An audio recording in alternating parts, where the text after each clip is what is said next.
नमस्कार बंधुरा आमी अनिंदिता आपनादेर सकलके स्वागत जानाच्छि। आशा करी आपनारा सबाई खूब भालो आछेन। आजके आमी पाका कुलेर आचार आपनादेर साथे शेयार करब। एई कुलेर आचार बानाते कोनो रकम रोदे शुकनो करार झमेला थाकबे ना। तो बंधुरा आमी किभाबे बानाच्छि पुरो भिडियोटी देखार अनुरोध रइल। आशा करी भालो लागবে। पाका कुलेर आचार बानाনোর জন্য এখানে দেখুন আমি 400 গ্রাম পরিমাণে পাকা কুল নিয়েছি। এর মধ্যে দুই একটা কিন্তু কাঁচাও রয়ে গেছে। আর এখন মানে এইরকম হালকা ঠান্ডা সময় এই কুলটা কিন্তু প্রচুর পরিমাণে পাওয়া যায়। আপনারা কিন্তু এই কুল দিয়ে আচার বানিয়ে সারা বছরের জন্য সংরক্ষণ করতে পারেন। আর এই কুলটা কিন্তু আচার বানানোর জন্য কোনো রকম রোদে দিতে হবে না। আপনারা কিন্তু কিনে এনেই মাত্র এটা রেডি করে নিতে পারেন। এখানে আমি 400 গ্রাম কুল নিয়েছি। কুলটা আগে থেকে আমি ধুয়ে পরিষ্কার করে নিয়েছি আর একটা শুকনো কাপড় দিয়ে এর গায়ের যে জলটা আছে ওটাও মুছে পরিষ্কার করে নিয়েছি। একটু খেয়াল রাখতে হবে এই কুলের মধ্যে কোনো রকম পোকা না থাকে। কুলের আচার বানানোর জন্য একটা মশলা বানাবো, তার জন্য একটা কড়া গরম করে নিয়েছি। আর এই কড়ার মধ্যে আমি দিয়ে দেবো 1.5 চামচ পরিমাণে গোটা জিরে, দিয়ে দেবো 1 চামচ পরিমাণে মৌরি, একটা শুকনো লঙ্কা। এগুলো নাড়াচাড়া করে আমি ফ্রাই করে নেব। আর বন্ধুরা এই মশলাটা কিন্তু খুব বেশি ভাজার দরকার নেই, হালকা করে ভাজলেই কিন্তু একদম সুন্দরভাবে রেডি হয়ে যাবে। এদিকে দেখুন মশলাটা কিন্তু আমার ভাজা হয়ে গেছে। এখন কড়ার মধ্যে কিন্তু গরম আছে, এই গরমের মধ্যে বাকিটা কিন্তু ভাজা হয়ে যাবে। এবার এটা আমি নামিয়ে নেব, নিয়ে ঠান্ডা করে নিয়ে একটু গুঁড়ো করে নেব। আবারও আমি একটা প্যান বসিয়েছি, প্যানটা গরম হয়ে গেছে। এর মধ্যে দিয়ে দেবো 1 চামচ পরিমাণে সরিষার তেল। কুলের আচারে খুব বেশি কিন্তু তেল লাগে না। এদিকে তেলটা গরম হয়ে গেছে, এর মধ্যে একটু দারচিনি দিয়ে দেবো, একটা শুকনো লঙ্কা দেবো। লঙ্কাটা কিন্তু আমি ফাটাবো না, আপনারা চাইলে ফাটিয়ে দিতে পারেন। আর এখানে 1/2 চামচ পরিমাণে 5 ফোড়ন দিয়ে দেবো।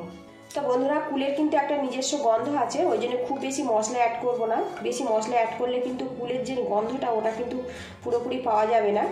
এই মশলাগুলো আমি ফ্রাই করে নেব। এবারে এর মধ্যে আমি কুলগুলো দিয়ে দেবো। কুলগুলো আমি একটু উল্টে পাল্টে দেবো।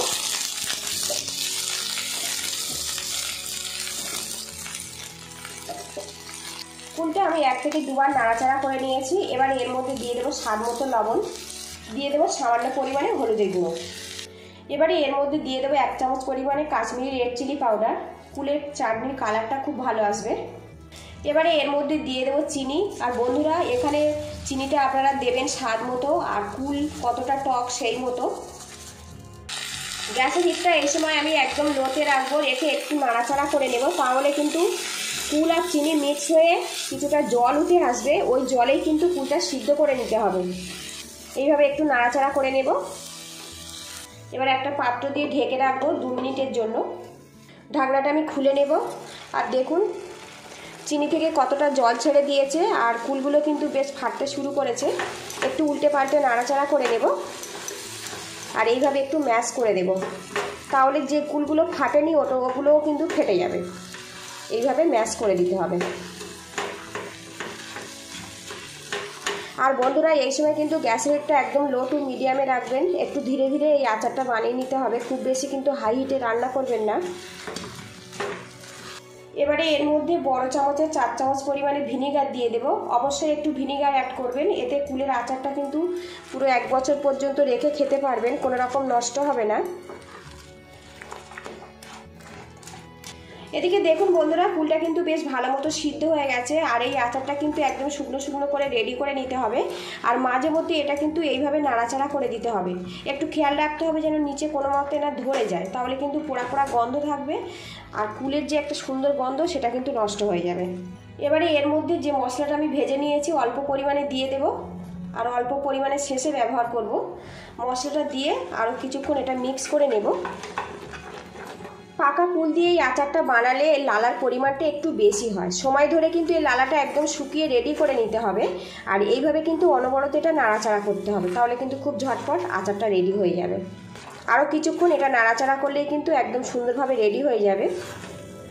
এদিকে দেখুন কুলের আচারের যে লালাটা ওটা কিন্তু বেশ শুকিয়ে নিয়েছি, আর এখন প্যান থেকে বেশ ছাড়তে শুরু করেছে। এই অবস্থাতে আমি গ্যাসের হিটটা বন্ধ করে দেব। ঠান্ডা হলে কিন্তু আরও কিছুটা ঘন হয়ে যাবে। আর বন্ধুরা একদম নতুন পদ্ধতিতে কুলের আচারের রেসিপিটা ভালো লাগলে একটা লাইক দিয়ে দেবেন। আর চ্যানেলে নতুন হলে চ্যানেলটিকে সাবস্ক্রাইব করে বেল আইকনটি অন করে রাখবেন। এবার এই আচারটা আপনারা ঠান্ডা করে যে কোনো কাঁচের বয়ামে করে ভরে রেখে দিতে পারেন সারা বছরের জন্য। সবশেষে বাকি মশলাটা আমি দিয়ে দেব। মশলাটা দিয়ে ভালো করে মিক্স করে নেব।